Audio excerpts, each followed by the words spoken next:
Well, one way to beautify your writing is to change the appearance of the writing a little or a lot.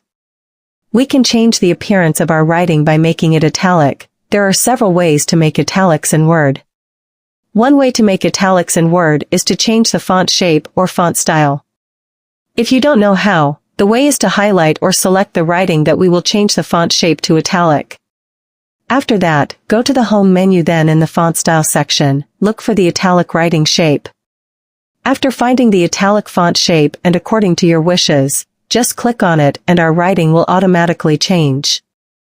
That's how to make italics in Microsoft Word. Hopefully this tutorial can be useful for you.